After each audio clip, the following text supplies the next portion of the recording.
I'm delighted that there are so many people who are signing up or joining this conversation. And it's a conversation that marks the launch of a literary activism website that is being hosted by Ashoka University in Delhi. In case you don't know who I am, my name is John Cook, and I'm an emeritus professor of literature at UEA. I'm going to be chairing the discussion this evening.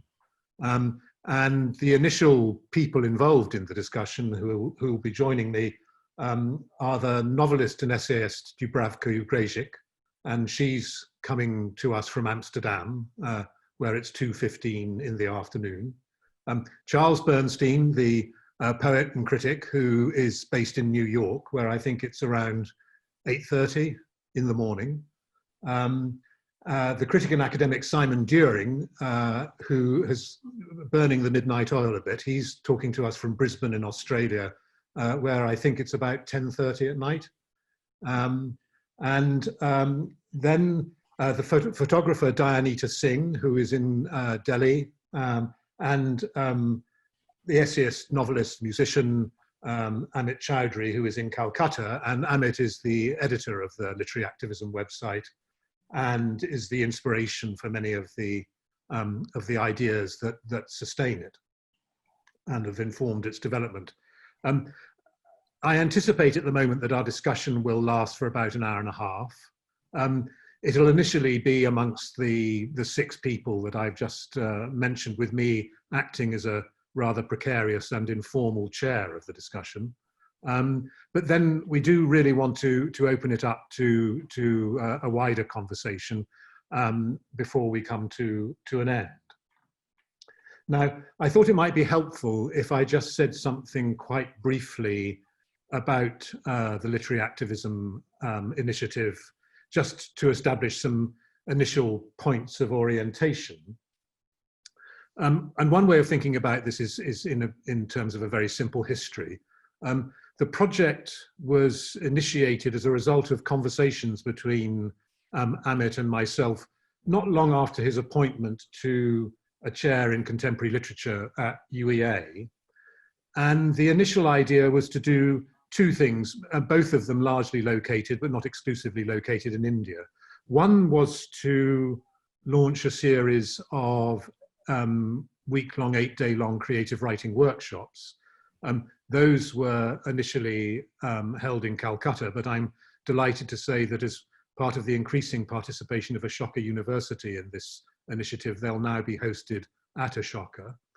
And the second thing that we agreed on, because we didn't want this work of the creative writing workshops to happen in an intellectual vacuum, was to hold a series of annual symposiums, or if you're a stickler, symposia. And these were started in Calcutta in December 2014. And the most recent of them was held hosted by Ashoka University in Delhi in February this year. It was at that first symposium that this overarching theme of literary activism was, so to speak, first tested, first thought about, or rather the thought was elaborated there. In a position paper that he circulated before the symposium, Amit identified what he took to be the distinctive features of literary activism. And very roughly, it seems to me to consist in 2 things. One is that literary activism was an activism on behalf of an idea of literature, rather than, say, on behalf of a social or political cause. And the thought that this idea might be timely or necessary arose because of the importance in global literary culture of what Amit identified as market activism. And what he meant by market activism was, I think, a phenomenon that is very familiar to all of us. The way, I think, with increasing range and force from the 1970s onwards, a version of the literary marketplace began to establish itself, which decided, obviously, as literary marketplaces do, what gets published, but also with increasing force decided what was to get noticed, what was to get celebrated, what was to get promoted, and in the course of this promotion began to take over a certain terminology which had currency once upon a time in the academy, but perhaps no longer does, the terminology of the masterpiece and the classic. So on an optimistic view, where once there might have been only 1 or 2 masterpieces published every decade, now 500 were going to be published every year.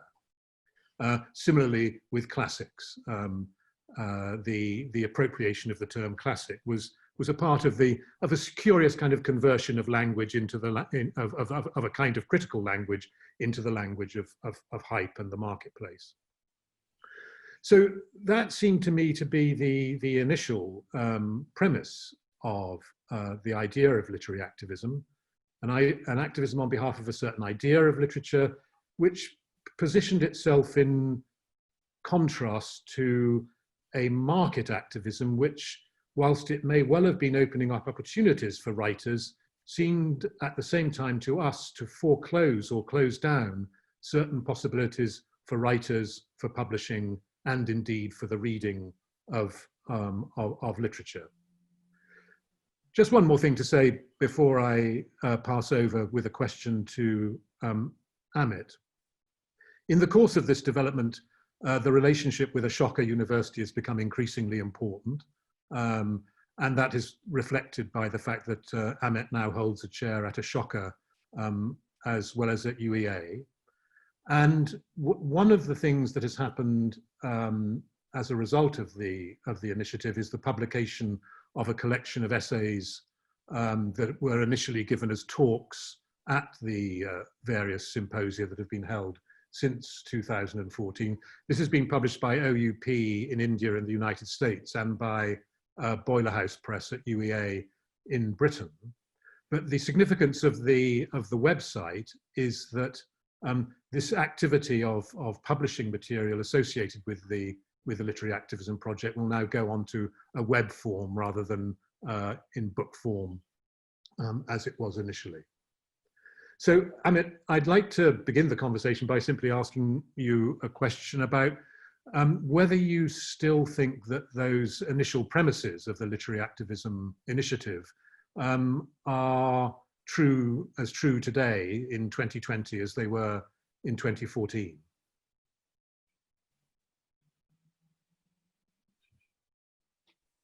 You need to unmute. Yeah, this is going to happen a few times. Anyway, thanks for that great introduction and the setting of the context for all of us. Right towards the end, your voice was kind of wavering a little bit because of the connection. So I was just wondering if it's my connection or yours. But anyway, to reply to your question, I mean, I just want to, am I audible? Because I'm getting a message saying my internet connection is unstable. No, you're audible. I'm fine, am I? Yeah. Okay. So I'm just going to go over a little bit just retrace the path that you've already sort of described about the beginnings of this project. Answer to your question to do with what's the difference between 2014 and today, and in what way has this project developed? And I want to reiterate, I mean, this is again not a political kind of statement to be making, but I'm very sort of I'm grateful to Ashoka University for its support. In fact, this particular this event today was their idea, and of course I'm aware of the support that UEA gave me towards the beginning, as you did. All that was great. It made this happen. I think the need for having something like this arose from the time we found ourselves, some of us who were having conversations with each other, living in the time we felt living in as writers, as academics, as people who were involved in the arts in one way or another, as practitioners, as commentators, as people in the academy, as I said. It was an attempt to make private conversations about disquiet, to turn that into a more public forum, and try to understand where that disquiet was coming from and what it was that was causing the disquiet. Because on the whole, we were living in a time when, or we have been since the Berlin Wall came down, and since capitalism and became the one way of thinking about the world. We have been living in a time that is amazingly upbeat and celebratory. So here we were, a bunch of people feeling not, but there was no forum in which had to be upbeat. Where you expressed yourself. Certainly at literary festivals, we were all supposed to be happy and in a state of happiness about the various developments that were taking place around us, including, let's say, I'm an Indian writer. This thing called Indian writing in English after Midnight Students' emergence. The way its emergence was tied to the booming of the Indian economy. We were supposed to be happy about these things. So I had to kind of take stock and think to myself, why do I feel no identification with this particular, euphoria? Or I see a message saying I'm breaking up. So is that right? No, okay. I can so still why hear don't you come to me later? Why don't you maybe come to me later? I'm just going to change my settings a little bit. Okay, I'll move on to Dubravka. One of the things I remember vividly, Dubravka, is the essay that you contributed to the first collection of pieces on literary activism, in which you wrote about your experience both of exile and in particular of exile from a place that you called the on zone. And the on zone was the place where the market dominated. Out of nation zone. Yeah, and in your view, it dominated at the expense of certain kinds of ethical and political commitments on behalf of writing. And I guess I'd like to put a similar question to you to the one that I just put to Amit. I mean, has anything happened since you wrote that piece that might incline you to change your perspective, to change your basic view on the operations of the market? Yeah, that essay was, in fact, first of all, I have to position myself and to explain other people who do not know me, and almost nobody knows me. So, so I'm coming from the country which does not exist anymore, Yugoslavia. So I was forced to take Croatian passport because I was born in Croatia. After that, I mean, I stayed out of my cultural context, although, I mean, being a student of comparative literature, my cultural context is supposed to be world literature, not national literature. So I decided to, because of that heavy nationalism, to leave the country. So I found myself with an extremely modest, unprofitable little baggage, language which was Croatian, and a couple of books translated into foreign languages abroad.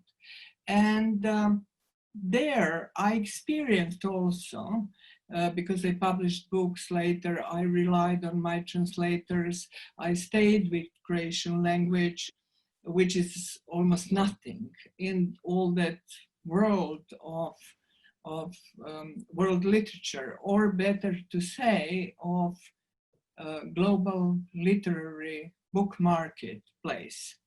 And so I learned about that also. I learned about the geopolitics, cultural geopolitics.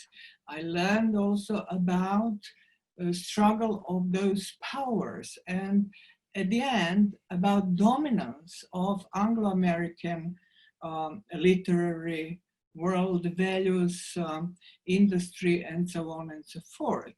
I also have a memory because I spent a year in Soviet Union before the fall of the wall. So I had experience of that cultural environment. How does it work? Where in fact culture was divided into official one and unofficial one, underground, samizdat, and so on and so forth. So somehow combining all those experiences, I personally had as a writer, not only a writer, but I'm a former academic too. So I know a little bit about academy and, you know, why I was expelled from academy, for instance, because of nationalism and lack of any moral values.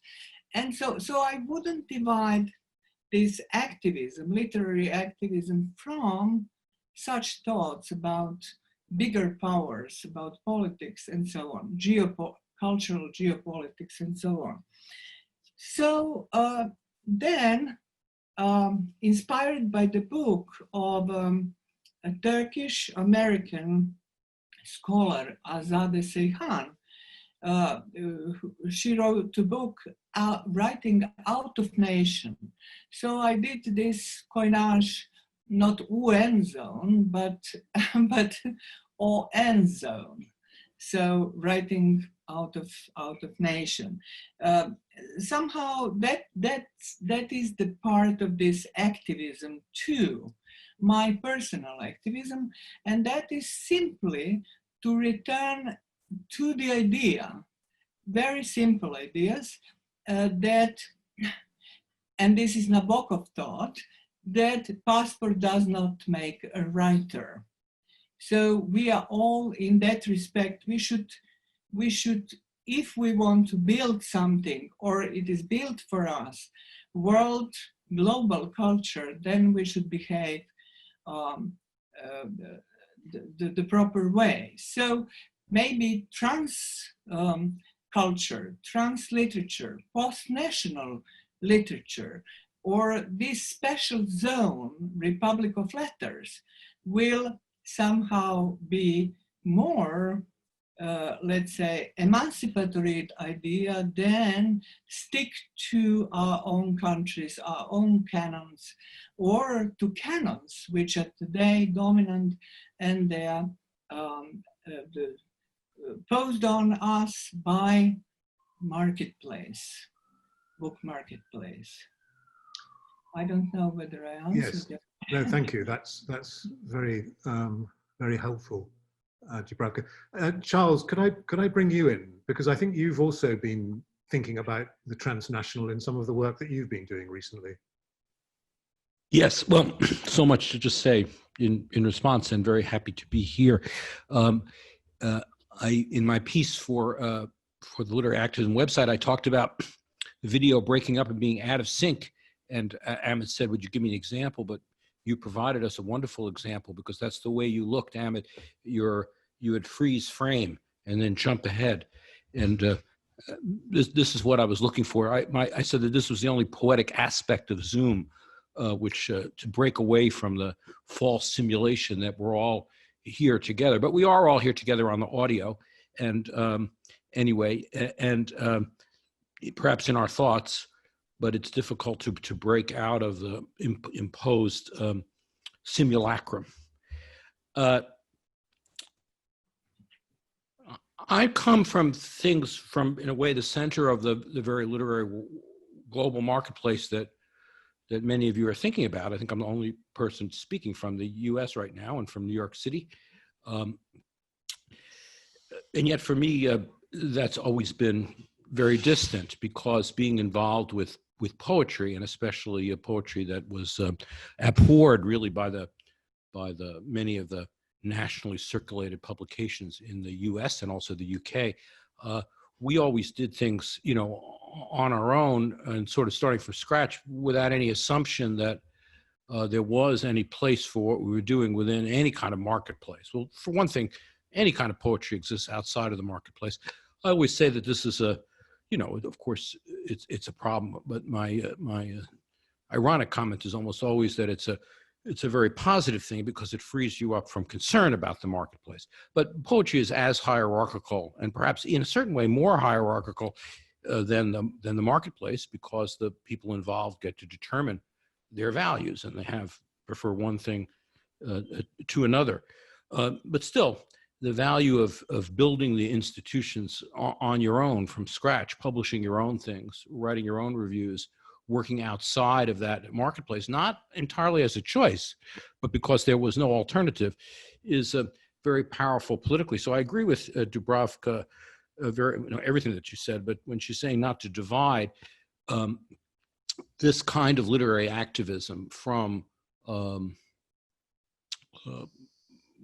more macro political discussion. I mean, they're different spheres. Like the aesthetic is certainly different than the kind of national political or global political events, but they do have interrelationships, and those and they model different kinds of things. So I would always say that this kind of literary activism that we're talking about here is a model for democracy and free speech, which doesn't exist. It's interesting to see that so many people in the mainstream have discovered cancel culture. Obviously, they have never been an obscure British poet who will die impoverished without ever having been reviewed in the mainstream. I remember Denise O'Reilly, who I saw, I don't see her now, but I think she's out there, saying at a conference, which I always think about this comment of hers in response to this kind of comment of mine, that we are the mainstream. And I think it's important to keep that in mind, especially as I've gotten older. I see that that's the case, but still it's, I mean, I think she meant that non-ironically, by the way, that many of the poets that are put forward, let us say the Basil Buntings, are the mainstream of Anglo-American verse culture. It's silly to think of them as something else. But then you have to come to account with what is all this other stuff going on, that and that's part of what the social discourse of poetry is. And right now, it's important to think about those. I'm interested in not dismissing what comes to the fore within the popular context for poetry, but also understanding what it is, and also pointing out why that, for me, is not the only value that poetry can have to communicate, for example, political ideas or ideas about social, racial, and environmental violence and havoc. Those are crucial, but poetry doesn't necessarily only get political when it addresses those things in a way that could be immediately intelligible to a wide audience that doesn't read poetry at all. So in other words, what I always say is poetry doesn't need to make itself understandable to people who don't read and like poetry. It's a self-defeating conception. And there are many people who do, and people here. So the other issue is the question of exchange outside of national cultures. And I'm always concerned when I talk, once again, as an American, which is one of the things that I am, about this. And as an English language speaker, which many of us here are, especially with Dubravka speaking about, speaking Croatian or Serbo-Croatian as one of her languages. In terms of, I mean, I am very concerned about the dominance of English. Actually, one of the best things that I read about this was indeed Amit in his recent essay book talking about the role of English in India, which sort of changed my view, the way in which there can be a kind of, well, I won't speak for him, but there was a problem in valorizing the local languages as a kind of local color, is one of the things that he said. And I am, English is the only language that I know, so I'm happy to work within it, but I also am very concerned at the issue within poetry of finding places for translation and encouraging the continued development of the thousands of languages right here in Brooklyn. Of course, there were many languages spoken by people who were just, you know, who were. I'm happy for this stuttering. I like stuttering. I'm thinking of a word for the genocide of the indigenous people without saying it that way. But maybe just the stuttering was enough. But there's so many languages that don't exist within the Americas. But there are many globally that do. But I can understand a younger person wanting to write in English too, so that they can, if they're going to talk about this, you know, the philosophers and so on, or movies or art, then all of a sudden in poetry, all the people who speak English can't read their work. So I think that the web and the new technologies and perhaps a deeply non-national commitment to what poetry is can encourage translation and exchange, and not simply everybody operating on an English language platform. And this would require a double understanding that if we're talking about, which I very much believe in, that poetry's affinities are not national. I have many more affinities with people in a group like this than I do with a lot of people in New York who I have nothing in common with, even though they would be poets, that we use that as a space to allow for radical difference in what that exchange is, and think of new ways to have exchanges that allow for different kinds of languages, Thank you, Charles. kinds of translation. Thanks. Danita, I'll come on to you in a minute. I just wanted to see if Denise wanted to respond, given that she was invoked by Charles. Denise, do you want to say anything in response before I move on? Can you hear me, John? Yes. Yes. Okay.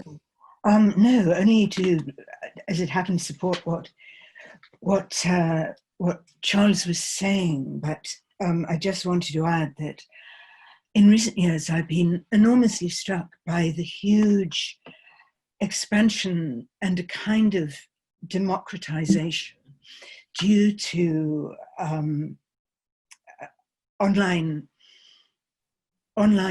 flourishing and a whole new constituency of writers I'm trying to avoid using the word identity, which always causes me nightmares, and I think causes people who espouse it unhesitatingly a lot of headaches, which they can't always anticipate in advance. But it's true that the explosion of readership, explosion of new, younger writers, especially as it happens or as it doesn't happen, female writers, including writers, quote unquote, of color, has been a force which I think has launched us into a terrain that is far larger than we can grasp and that we can imagine with our very best expansionist thoughts and willingness to embrace it all. So there's a chaos which may well be a very happy chaos, as well as a chaos with certain seeds of darkness in it. But it's running, I think, well beyond our normal our familiar parameters of conversation, of recent conversations about what the marketplace is and where its limits are. There's a sort of incalculable enlargement. Thanks. Danita, could I bring you in now and ask you a question of whether this distinction that we're beginning to develop between the national and the transnational applies to your work as a photographer at all? I think geography and gender has been the bane of my working with photography from this part of the world. And I've had to work very hard and say no to a lot of things to keep away from that category of gender, you know, Indian photographer, and then you can say Indian woman photographer, and then you can say Indian woman epileptic photographer, and then you can say Indian woman epileptic short photographer. It goes on, and I find that it doesn't help the medium at all. It doesn't help photography grow. So I was able to resist that, but I also find the medium itself has been hemmed in by what a publishing house may want from a book and what a gallery or a museum may want from you as an artist. And it took many years to find the strength to say, actually, I want something in between the two. I want something between my fantastic publisher, Steidl, and my gallery, Fritz Street. I want a third space, because there were things that I imagined that didn't fit into the existing categories. And when I was younger, I thought somebody in New York will know better, curators in Europe would know better. And I realized photography has just got into its own box. So to open that box up, I had to make my own third space between the publishing house and the gallery. And I made a publishing house of my own. It's just me, and those are the 5 books at the back, and it's called Spontaneous Books. But I make these book objects. So it's sort of between a mass-produced book and something very unique in a gallery. And then I only make them available at the events that I create for them. So I am trying to build my own network and my own market and my own way of pushing this medium, because the categories, whether it's gender or the market, have been very limiting for photography. Thank you, Danita. I'm going to move on to Simon now. And Simon, I know you've been doing some thinking about the history of the humanities recently in your work, and I wonder whether you see any connection between that thinking and the Literary Activism project. Oh, that's a hard question. I did do a little bit of research at one point on the history of literary activism, because there do seem to be various versions of literary activism. And the first one that I found was actually a German movement, Aktivismus, circa, I think just before and through and after the First World War, which was a movement sort of competing with expressionism, etc. And the young Walter Benjamin was somewhat, I think, connected to it. It was the man who organized it was a guy called Kurt Hiller. And what literary activism at this point meant, it seems, and I don't know much about it, it seems is using literature as a tool to organize and inspire a youth movement committed to re-spiritualization of society in sort of non-humanist terms, something like that. That might be a definition of it. And so it was a movement, it belongs to a moment when people could seriously believe that literature could inspire a broad and powerful social movement. They could believe that. The belief may not have been true or fulfilled, and of course it sort of wasn't, but at least it was believable. And that, I mean, that is unbelievable today, right? Nobody, when we talk about literature, when we sit here and we talk about literary activism, we're talking about a formation which belongs to a literary world, which is a tiny segment of the whole culture, and even of the educated, liberal arts culture, really. and so that, if you're talking about, say, the history of the humanities in relation to literary activism, I think the shift of what literary activism was in Germany in 1910, let's say, and what literary activism for Amit and us today is, is a sort of sign of what's happened to literature, and that has to be thought about historically. Literary activism, let me also say, does also mean, and if you look it up in Wikipedia, which I did, being sort of innocent of the concept, it actually means, I'll just quote this, it means, dismantling the master's voice in literature.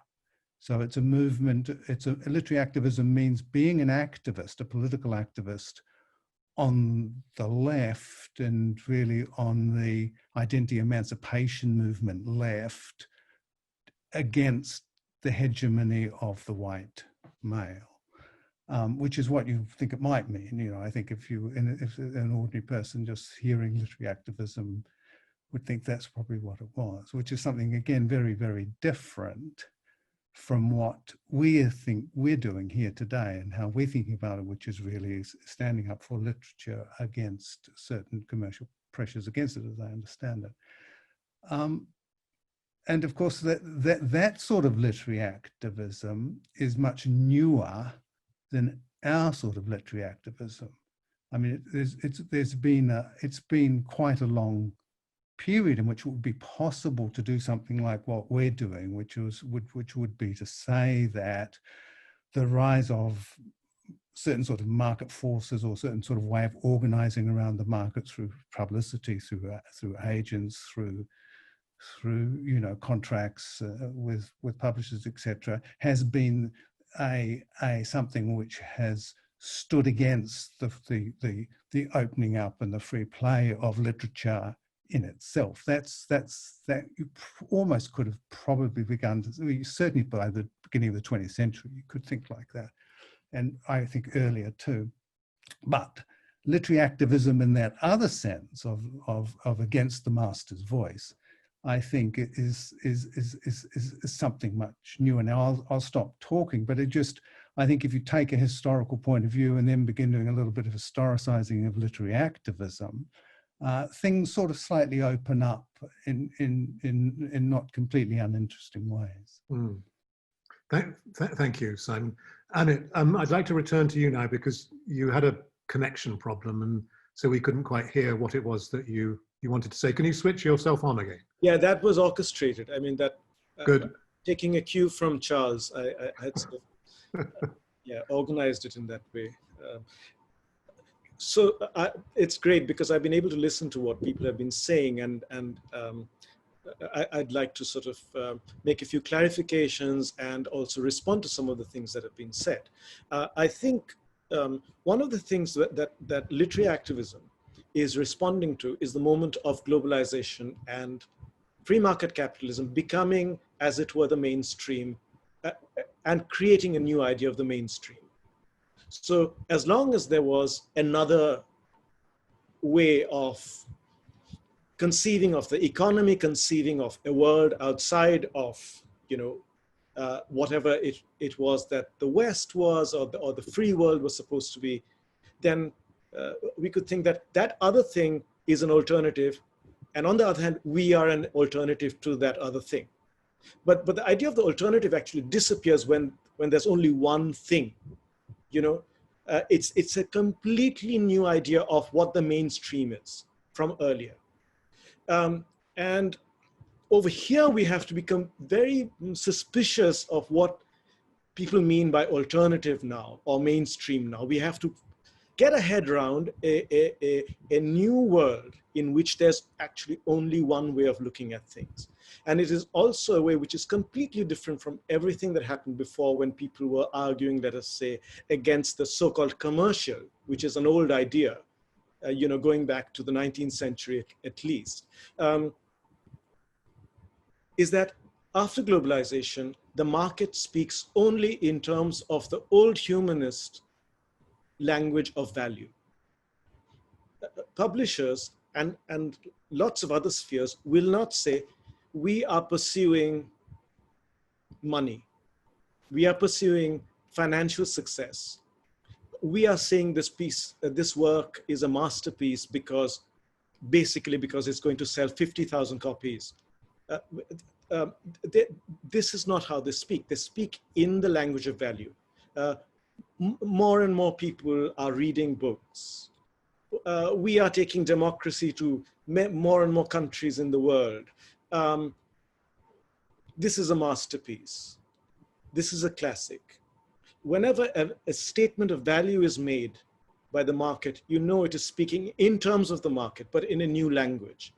Sorry, in an old language, which has been turned new.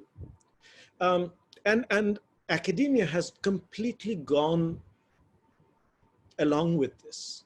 I mean, it dismantled value in its own sphere.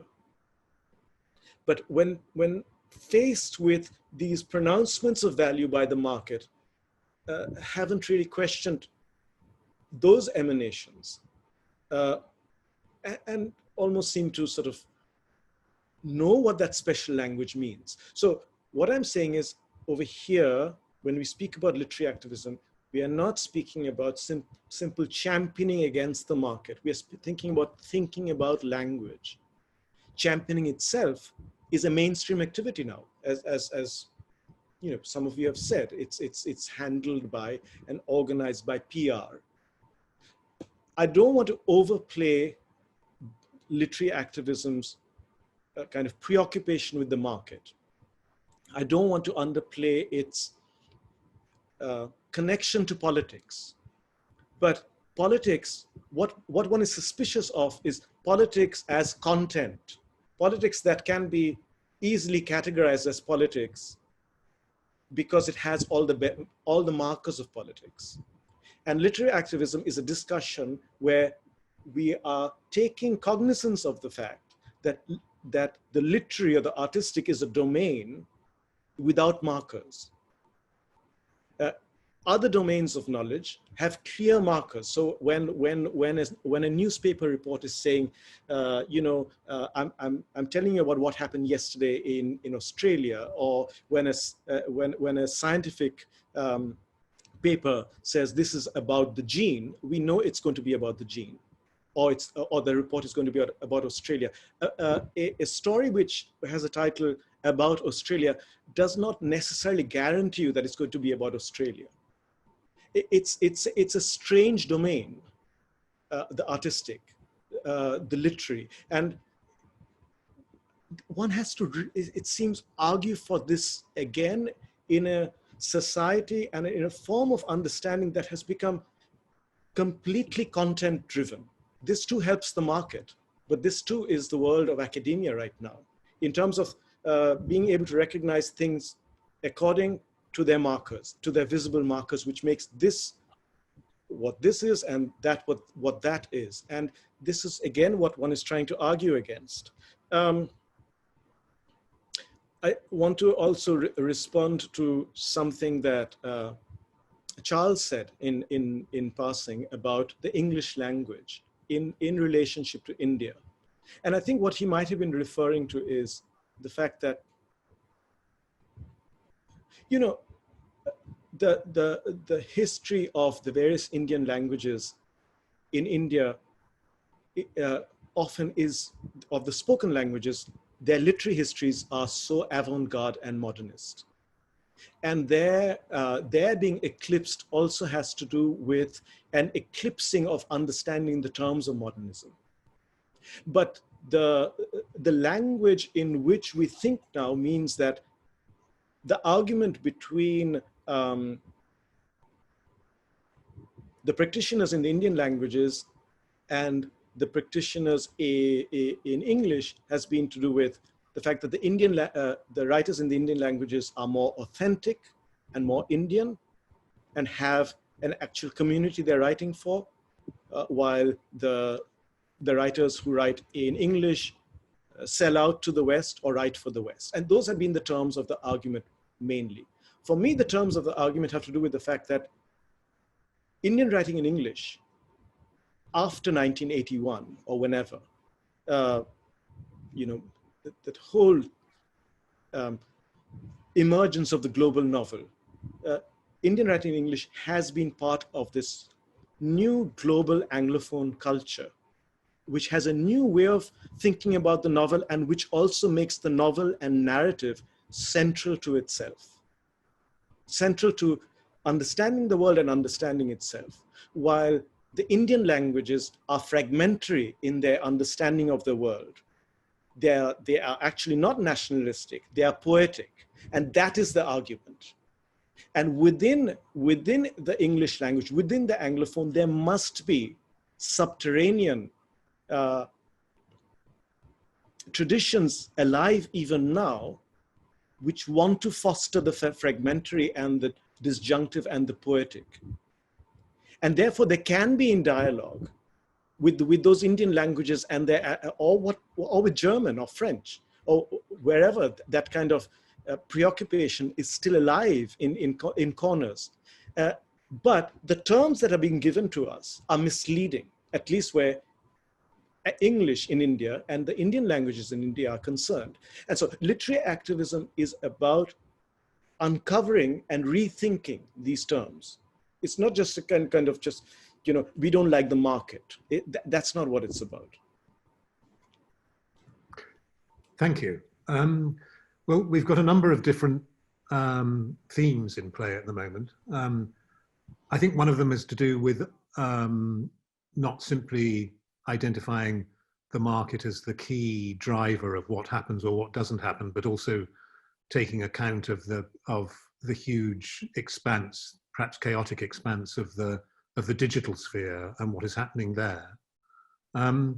There's also this very interesting question of the identity of the literary in terms of the national or the non-national, the transnational, and the question of the possibility of whether we can have an idea of literature in itself. I mean, that was the phrase that Simon used, and whether such an idea has any purchase at the moment. I think it's quite interesting to see the way in which, when Amit was talking just now, one of the very interesting things he did was talk not about literature so much, although he was talking about that, but also about the poetic and the question of where the poetic might be now thought to reside, in what forms, in what niches, even in what languages, quite possibly, given the way in which English has developed as a global language over the last 60 to 70 years. I mean, I think there are many other things and issues. I'm very struck by the idea of literary activism that Simon mentioned to us as a questioning of and a dethronement of his master's voice, the master being the white European male, and of what Dianita had to say about the way in which she felt she had to work against the numerous markers, to come back to that work, markers of her identity, which were used to classify the work that she was doing. Now, we've got a great many people on the site at the moment, about 79, and I'm sure there are people who've got some, I hope, interesting things to say about any of these themes, or indeed to introduce a new perspective. So I'd like to open it up now to contributions from the participants more widely. Thanks so much. Thanks so much Okay, for jump-starting this discussion. It's been very enriching listening to the many different voices here. One of the reasons I think that market activism is so successful is that academic literary criticism has largely, in my view, abandoned the quest for values. And this is not a plea for a return to an old humanism within literary and cultural criticism. I think in the wake of the new historicism, which has done so much important work, there's been two major ways of looking at literature, either as a voice of the disenfranchised or as a mirror of society and its contradictions. These are very old-fashioned, in a way, ideas about the work that literature does that are sort of crystallized in the term cultural work that Jane Tompkins introduced into the discussion. And to my mind, these are very old-fashioned ways of looking at literary texts that do not do justice to the literary. So if we need a literary activism, for me, two ways of getting, and by the way, the transnational turn that has been so influential in my field, American studies, is to my mind little more than old wine in new bottles, because these two understandings and perhaps misunderstandings of literature as a vessel or as a mirror are being unfortunately perpetuated, I think, in the new American studies and the new literary criticism. So I think there's a problem with that. So one of the ways in which we could start again thinking about literary activism and about the work that literature does would be also old ways of doing this. One would be the Russian formalists, clearly, with Shklovsky's idea of estrangement, which was earlier translated, or stranenie, which was earlier translated as defamiliarization, the idea that literature is a different form of language, a language that puts up a resistance to the reader and opens a fresh perspective on the world. The political version of that would be Adorno's notion of negativity. So literary language as a recalcitrant language that refuses to speak the languages of the marketplace and the languages of the everyday. And the other way in which we could, in my opinion, return to a reevaluation of the literary in itself rather than as a vessel or a mirror would be to think about it in the terms that Wolfgang Iser has thought about literature in his late work on literary anthropology, the idea that literature allows you to vicariously experience different forms of living that can be in the new, what was once called the new literatures, or that can be by literature written by white males, white male Westerners, and the idea that you can experience other ways of being through the literary, that goes primarily, of course, for fictions, and use that vicarious experience to reflect on your own ways of being in the world. Thank you very much. Are there other people who would like to come into the conversation at this point? If you do, could you just briefly say who you are? Should I say who I am? Yeah, Briefly, you could, yes. Professor of American Literature at the University of Basel. Thank you. Are there others who'd like to? At work when I just spoke then, John? Oh, good. I can't see you. Can you turn your video on, Kirsty? Kirsty, Gunn, hi. So Hello. Part of this discussion. Thank you all very much for such an enlightening and energizing way of thinking about this activism that we've all been engaged with over these past few years. I've been really taken by the way the discussions reminded us that so much of this is an issue of terminology. Very taken with Dubrovka's notion of an individual activism, along with what Charles and Denise were talking about, this idea of I am the mainstream, or we are the mainstream, this idea of taking, reminding ourselves, as Amit said, that it's not so much an issue of being in competition with this marketplace, whatever that is, as it is an owning of and an expression of individual literary will, as it were, as practitioners. So that's been really exciting for me. And I just had a couple of responses, and I'm not quite sure how they kind of connect, but I'll figure it out perhaps later. And the first is that I've had the great pleasure recently of rereading Middlemarch with my daughter, who's reading it for school. And it's been a wonderful reminder to go back into that great social novel, which is so much about its stuff, its content, is so relevant in the ways that we might think of a lot of, our contemporary marketplace novels being relevant. And yet, of course, at the end of the day, it's a great literary expression of an individual artist grappling with narrative and how she's going to make her own particular story. So I've been thinking about that, and I've been thinking alongside about Michael Schmidt's wonderful biography of a novel, where he kind of goes through, in a massive volume that size, the entire history of the genre, and kind of reminds us overall that the novel's always been taken up with the marketplace, its contemporaneity. So I've been thinking about that, and yet how at the end of the day, Eliot gives us something that's individual and willed, and that it has this literary activism about it. And I was also thinking about a conversation my husband, David Graham, the publisher, a market activist, you might say, who's with us. He's just not in the screen at the moment. He and I were talking last night about a title that's on the book along list at the moment and is getting a huge amount of attention in the press and so on, and yet has only sold 200 and something copies. And it's making me think about this whole changing world, as we're being reminded of in the discussion. That marketplace is maybe not quite as powerful as we all began when we started this conversation, thinking that it might be. So somehow, perhaps you can all help me figure out how those two things come together, but I think it's a fascinating discussion we're all having. Thank you. Thank you, Kirsty. I'd like just to take one thing up from what you said, and that is this very interesting notion of the literary will, and of what that, I guess, the idea of a certain sort of self-sufficiency that comes from the exercise of the literary will. Is that what? I mean, that's to say something that exists independently of markets, of reception, of reading. I think the second thing that is very striking about what you're saying is, of course, the relationship that we might or might not have to the literature of the past, or literatures of the past, or literatures of various pasts, and whether it has anything relevant to say to young writers today, for example. But those are just two thoughts that I take from what you said, Kirsty. Are there other people who'd like to contribute? Yes, please. Is it? I can't see your name. Pawadam, and then Ankur.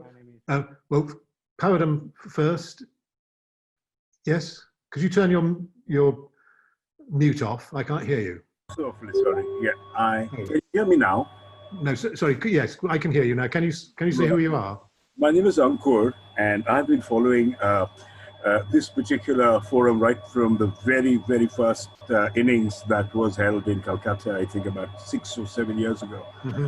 And I'm extremely excited. But could we have clarity about one issue, which perhaps I'm asking a very simplistic question. It is that literary activism could mean one of two things. One is that using literature as a tool for activism, which has happened anyway, using stories, using people, talking about various significant moments in history, or talking about situations they find themselves in and they've got to get out of. So that's one sort, but I'm sure that this particular forum is about a different kind of literary activism where the activism is in the language and in the expression of language itself, isn't it? So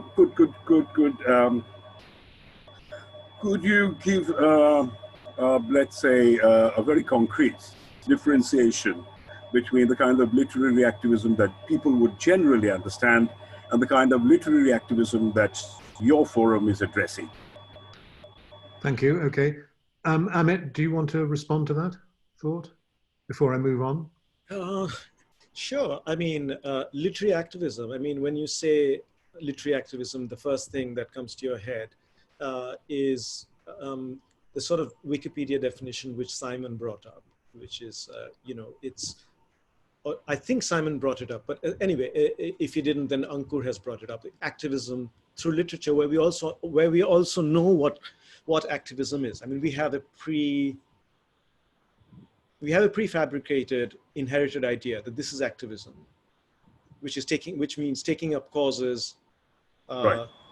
to draw attention to something which we feel, where some kind of injustice is being done or whatever. I mean, I'm not going into a detailed description of what activism is, but we have an idea of that. And so literary activism is activism through literature.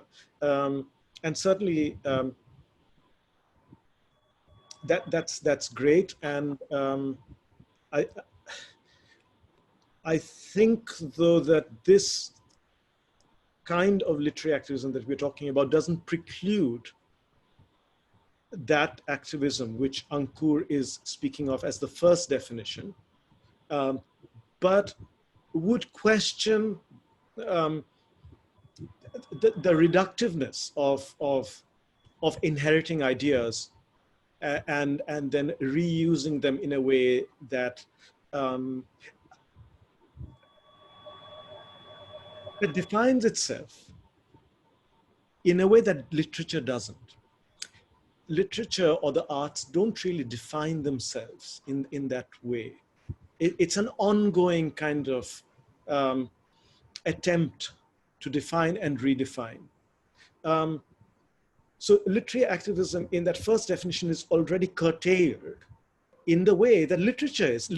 Literature can be just as curtailed as the idea of activism is, as having a clear idea of of us having a clear idea of what literary is or literature is. This is literature. Well, again, literary activism would be in argument with this idea that we know what literature is. But then again, we need to put all of that into our context. The context today of the market on the other hand, and academic professionalization on the other. And see, whether we can navigate a path through these in order to sort of identify the misfits. So all the people that I've asked to take part in my symposiums, I shouldn't say my symposium, but the ones that I've been curating, and they've certainly not all been about the market. They've been, one of them has been called Against Storytelling. The latest one was called On Failing. Everybody wanted to speak at On Failing. They felt that they knew the subject very well. But I'm just saying we've covered a whole range of things. But I've never asked a person to speak because I thought they were well known, but because they were a misfit in some way. So in that sense, everybody taking part today, in today's panel, most of them have taken part in these symposiums before. They are misfits. And Dayanita brought up this word, I think, about being a misfit. So, so this is what literary activism is also doing, identifying what doesn't fit, and then taking that as a starting point. Thank you, Amit. Pavanmal, did you want to come in? Yes. Have you got your audio on? Yes, can you hear me? No, you need, I can't hear you. Can you speak up a bit more? Now? It's still quite faint for me. Now? Try again? Yeah. Yeah. Okay, I have a couple of points on the question of canon and canon formation, and taking it from Simon During's definition of activism as dismantling master structures. And I find it the way canon plays in literary activism very interesting from the beginning. In Amit's work with the Oxford University Press I've been following. I have 2 points I want to raise, and I was reading this article by the former editor of Canon Gate, David Graham, who tries to make a point saying that they were an alternative non-London-based publishers during their times, and they picked up a relatively unknown writer who turned out to be Jan Martel, who himself is a canon now, right? So the idea is that even the marginal, unknown, minor writers end up becoming canons, which is also a post-colonial story. And even Amit's work is being taught in the post-colonial studies as part of the post-colonial canon. There is that sort of absorption of the minor, the marginal alternative writing into modernism, and avant-garde has been absorbed into modernism. So how does literary activism resist canon formation in the first place? And secondly, is canon formation, canonism is necessarily a bad thing? Because I'm thinking of Edward Said, who himself was absorbed by the canon, who spent all his life writing about canon, was arguing for the canon in the sense that in the colonized cultures, when the vernacular canons were destroyed, there is a place for canon formation, in the sense that he was talking about not a canon that is written in stone, but he was calling for a nomadic canon, in the sense that you have a canon that sets a vernacular literary value, and then you can move on from that. So this is a twofold question I wanted to raise. How can literary activism resist canonization? And can we actually set an aesthetic value without the existence of canon altogether? Thank you. Dubravka, I noticed that you were nodding just now, but in the point about canon and the nomadic canon, is there something you'd like to say about the status of the canon, so to speak? I think that that literary historians would agree with the idea that the whole history of literature, in fact, is a struggle in between canon and those who are trying to polemicize with the canon or simply to destroy it.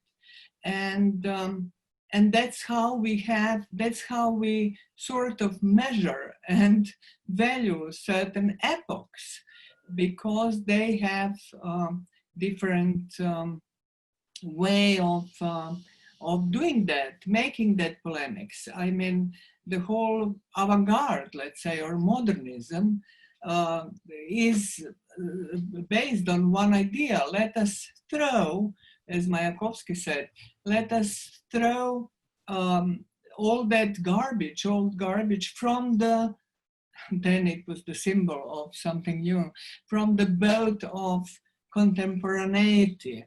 And what we miss today, because of an enormous democratization, everybody can. So everybody can participate if they want to. What we miss, I as a writer, I will tell you, I feel alone, like I'm abandoned of my allies. My allies are not anymore academia. No, not at all. I can't rely on academia. I can't rely on readers, because readers could be equally enemies too. You know, as I'm getting, let's say, funny comments on Goodreads. Somebody would say, oh, this is something Slavic, something incomprehensible, okay, about me and my book. So I can't rely on reader, I can't rely on critics, because you can't get a decent review. You are not getting that decent review from a canonized, let's say, in our imagination or reality, spots in a culture. Let's say canon would be, I don't know, New York Review of Books, London Review of Books, or let's say New Yorker, or whatever you add to that chain. But the most, the greatest, the most, let's say, sophisticated reviews I'm getting from unknown people, from blogs, online magazines, websites, sites, and so on, from anonymous readers. And this is surprise. And so I can't rely on any aesthetics, because the last one was written 60 years ago. I can't rely on any rules, what I'm doing, what is literature and what is not, what is value and what is not, because we all swim in this chaotic, anything goes, as Cole Porter said, like in 1933. Yes. Sorry? No, thank you, Dubravka. Have you finished? Sorry. No, I would like to finish. So that's why, because I can't rely, I'm without allies. I'm totally alone. Call it market, call it whatever you call it, literature, zone of literature, and so on and so forth. So literary activism in that respect is extremely important. It has many faces. And when you asked me a question, I didn't answer you. What has changed from the beginning?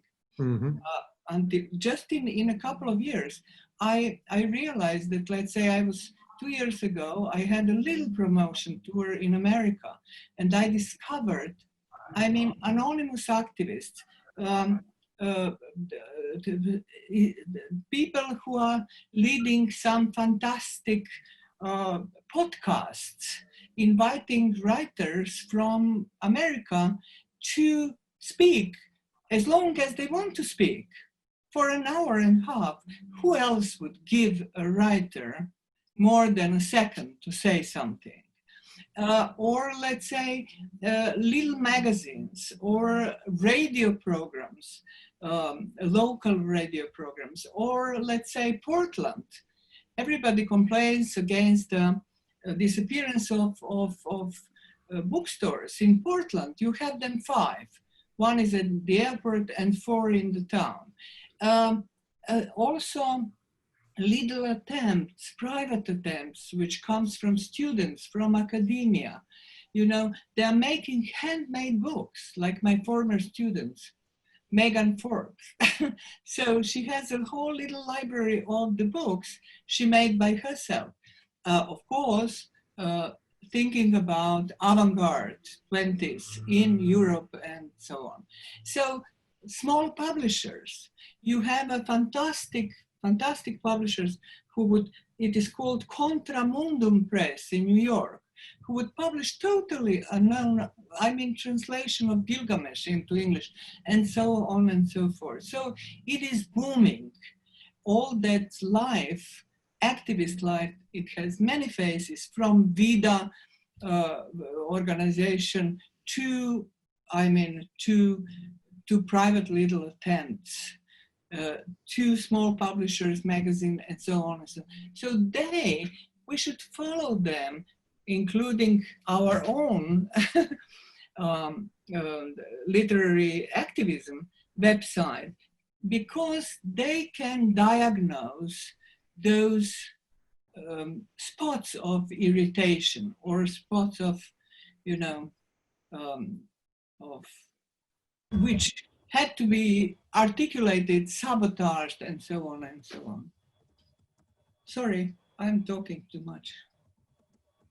I can't hear you. Sorry, Dubravka, I muted myself because there's a lawnmower somewhere in the background, and I didn't want the lawnmower noise to get into the conversation. I thank you, Dubravka. Charles, I think you wanted to come in there too. Can you turn yourself on? I would say to Dubravka, you know, welcome to my world. I mean, I think that there's a huge difference in the way that you're speaking in this discussion too, between people who are working within the genre of the novel and fiction and poetry, especially non-conventional poetry, because within the poetry context of my whole life, and, you know, going from the whole post-war period, it's always been small presses. The only real serious commentary that ever occurs is not so much anonymous people, but people who are working through independent small journals, websites, and so on. I mean, that's the whole nature of what it is, and that's the nature of what it is for the whole genre, in a way, of poetry. I think the issue that Denise Riley raises of the influx of new people once certain kinds of canonical exclusions have been removed is significant, because if they come in through the mainstream channels because of there's an interest in focusing on this and that, but they don't have those kinds of communities of response, they're going to be left hanging and very much alone. My view as a lifelong literary activist is to take the lessons of political activism of my youth and apply it to poetry, so that the important thing is to have collective structure, which doesn't mean unity, but conversation, and also institutions, provisional as they are, that provide for publishing, distribution, and conversation and response, because the poetry is never alone. You're always doing it with other people. I also want to just make the terminological distinction, because I think it's right. I find within the university context, the word transnational is not related to poetry or anything that I would recognize, and it too much echoes a kind of transatlantic discourse among certain selected novelists who are talking to one another, or certain kinds of global iconic figures, but not the kind of facts on the ground. I prefer non-national affinity. So my relationship with Amit, for example, is of non-national affinity, there are certain people, and I have this experience all the time with translators and so on, really in many different places. There are individual poets who I'm working with and talking to, who are the national poets from where they are. They just share with me lots of the same interests and commitments, and we work together, not in the same language necessarily, but on something that's a related project. I mean, the Wikipedia thing with this literary activism and as being this particular thing, I mean, that's really unacceptable to me, this kind of definition. The word literary, the word activism cannot possibly be reduced. That would be what literary activism would be, to reject any kind of formulation for what the literary and activism is. I'm not so much interested in the concept of literature itself, because, you know, there is nothing that's itself. Everything is synergistically involved with other people, the environment, ideologies. I prefer nowadays to use the term, even above the poetic, the aesthetic, and the assertion of the value of the aesthetic within a larger range of concerns. The aesthetic being something that's not rationalized, that's not instrumental, that's not creating a message. And that doesn't exist in itself. It exists always in balance in relationship to other discourses that are around. So to finish this kind of response, we talk about master. Of course, everybody dislikes the word master. And then at the same time, you're saying that, well, at the same time, we're not allowed to use the word master in naming and other kinds of things, because that's now associated with, you know, kind of despicable acts of violence by slaveholders. I think it's worthwhile stigmatizing what the master means, not in the abstract. So I hear that, and I hear that change. But nonetheless, at the same time, we're hearing this discussion, there's the resurgence of the masterpiece. So you can't dismantle the master discourse and have masterpieces. I mean, it's just because what you're objecting to is the term master. But I mean, unfortunately, pessimist that I am, much of the discourse against the master is itself involved within master discourse, because it's very, very difficult and requires great aesthetic effort to really critique concepts of mastery within language, if that's even the goal. Because it's so intrinsic to the formation of language, social culture, community, and so on. But what I hear with this concept of dismantling the master is that very often what's that is interposed with is the idea that we're now going to have some other kind of folk voice or authentic voice. And I'm always have been worried about authenticity. Not that I'm not. I'm going to get close. I'm a very authentic person. Believe me. This is an authentic person speaking to you. But even so, because I think authenticity, the closer you get to that camera, the more authentic you are. But I think that it's, I understand the aspirations of that discourse depending on who's making it. And it's not the same. But one of the projects, one of the possibilities of aesthetic discourse, of radical poetics, is not to accept this idea of an authentic voice as replacing the master's voice, without recognizing that in some ways you're just shifting something around in a 3-card Monte game. The P is still there. We are going to need to come to an end very soon, so I think it would be a good moment to return to the people who began the conversation. And I know Simon wants to come in. So Simon, and then I'm going to go to Dianita to see if she's got any further responses to what she's heard so far. Simon. Yeah, I found this very, very interesting, and I totally am with the notion that the market is not the zone, or within which literature is now produced, and the web and all this sort of enormous proliferation of literary energy and literary will that we have seen. But I do want to say that the literary world, which is all that, is a small world. And so that our notion that literature is everything, that literature is undefinable, which are classic notions about literature, has to be understood in relation to the fact that the literature is still a zone amongst many, many others. And then you have to think about what is its interface with the larger society? Where do these interfaces happen? And I certainly think that if you work in a university, or if you work in the education system, particularly when they're controlled by the state, you are at one of those interfaces. And what's happening to English as an academic study is that it's under enormous pressure. It does not have the support of the society. I think it's as simple as that. Taxpayers do not want to pay for the study of literature, especially at a university. They're willing to pay for English in the school system because that's a matter of linguistic competences, but they're not interested in paying for. And that's a sign of where the literature world stands in society. As soon as you begin thinking about the education system rather than about the literary world itself and its sort of post-market formation. And that's all I want to say. Just a reminder of that if we're thinking of literary activism as having a relationship to this post-market literary world and to the academy, to the profession, then it's the profession, the academy, I think, where the real pressures and limits on literature are apparent. Thank you, Simon. Dianita, would you like to come into the conversation with any concluding thoughts on what you've heard this evening? Oh, sorry, today, now, whatever time we're in.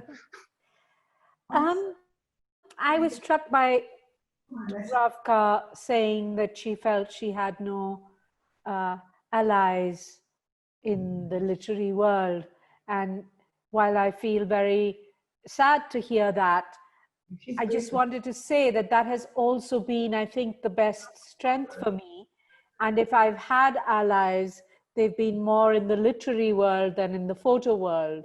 So in the photo world, I don't think I have any allies. I don't think my allies or my colleagues took me seriously, but that's what allowed me to find my own place and to find my own forms of dissemination as well. So in a way, I owe it to all the guys who never took me seriously. Thank you. Amit, would you like to offer any concluding thoughts before we end the session? Yeah, I'm just unmuted myself.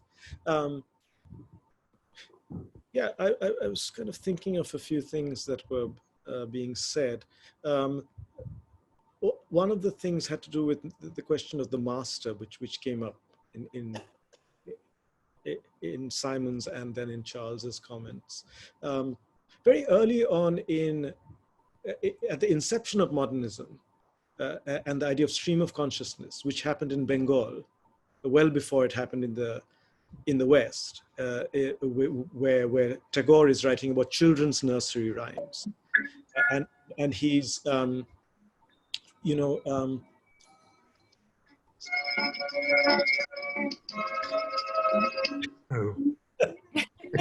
Bit of background music. Great. Welcome back. Ruta's got some background music playing. I have to mute her if you want. Somebody who's I think it's Ruta.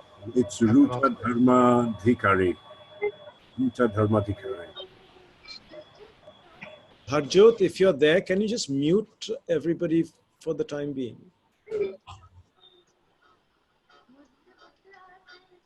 okay.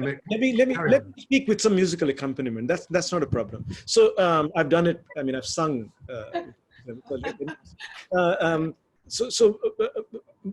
So he speaks about children's nursery rhymes being important because they make this is 1895 or 1894. They make a space for a non-linear association. He's saying this is what the Bengali children's nursery rhymes do. They are interesting to me, not because I'm an archivist or because I'm a collector of oral history, but because there is this kind of non-linear kind of association going on within the children's nursery rhymes, which overturns, he says, the linearity of the master. And he calls the mind masterful. So there are various things that are extremely interesting about this essay, but one of the things I find Also interesting among the other things is the fact that for him, the master is the self. It's not, the master is not outside. You are in some kind of tension with what is masterful in yourself, first and foremost. This is how literary traditions, artistic projects in modernity happen. Tagore is not a nationalist, but he is definitely against British rule. But when it comes to poetics, he identifies mastery elsewhere, and he tries to overthrow it through the idea of the non-linearity in these nursery rhymes. That is a kind of activism in terms of thought that he's engaged in. Two other things: canonization. Dubravka also mentioned the New Yorker, the New York Review of Books. She's written wonderfully about Joseph Brodsky and Ivana Trump, both getting reviewed in the New York Review of Books, or New York Times Book Review. And I would recommend that you read this essay.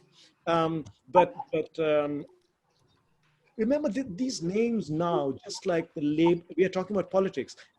The Labour Party and the Conservative Party are the same party now. You know, so there's been a hollowing out of meaning. The New Yorker doesn't actually mean anything. The New York Times Book Review or the New York Review of Books means as little as it does for us to say, this is the Labour Party and that's the Conservative Party. There's been a complete hollowing out of meaning. So whatever it is that the canon is enshrining and holding out against, the barbarians or whatever, it's moved into a different phase. And the phase, I think, right now is self-canonization. We are all in the canon, all of us. You just have to go to Facebook to see how people are constantly thanking others for things, for being congratulated by various others for their achievements. Everybody is in the canon. Literary activism is just a way of having these discussions among misfits. Good. Okay, I think we should probably come to an end there, because we've been in session now for about an hour and a half. I mean, one just concluding reflection in response to what Amit has just been saying. I've been writing recently about a text by Aragon called Paris Paysan, Paris Peasant, and much neglected, I think. But the affinity with Tagore is not, there's the non-national affinity there, insofar as actually one of the interesting things that Aragon is doing in relationship to the idea of mastery is not only identifying mastery with the intellect, but he's also identifying it with a certain concept of authorship as well, with an idea of the author as the master. And that is what in his poetics in Paris Paysan he's seeking to dethrone, he's seeking to get away from, even if it involves him in a kind of deliberately staged madness. It's a fascinating moment and a fascinating text. Anyway, thank you all for listening, contributing to this fascinating conversation. I guess the important thing is that rather than just thinking, well, that's the end of a discussion and nothing very much will happen, there is now the Literary Activism website. And the Literary Activism website is obviously open to contributions, thoughts, reflections. I think I'm right in saying that, Amit. So do please bear it in mind. And I think it actually would be appropriate if I just briefly passed over to Amit again to say something about the Literary Activism website, and then we'll bring the session to an end. Amit,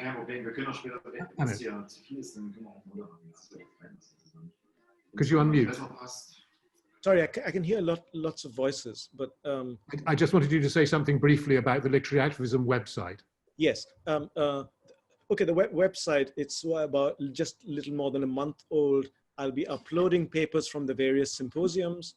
You will see a kind of arc of thought about various things. You know, on that website. But it will also have a magazine section for new writing. It's to create a place where these discussions can take place, and where writers can be free of the Anglophone prejudice against thinking. I don't say the English prejudice, but the Anglophone prejudice against thinking, and the fact that writers can think. It'll be free of that. The magazine section is an experiment. It's to sort of try to create a space which we'll see. I mean, it's me dealing with that magazine section, so I won't be able to handle huge amounts of contributions, or but it's to create a non-national conversation, to borrow a word that Charles used. Not to have those centers in all those places, Brooklyn, London. Right now, it's suddenly become Brooklyn. I don't even know if it's Manhattan anymore. And London has become aspirational. They want to be Brooklyn. Let's change this a little bit. Let's kind of dismantle that. Not create another center, but just make it different. Not recognize this map. Let's de-recognize that particular map. Good, a very good maxim to end on. Okay, well, thanks very much to everybody again for taking part.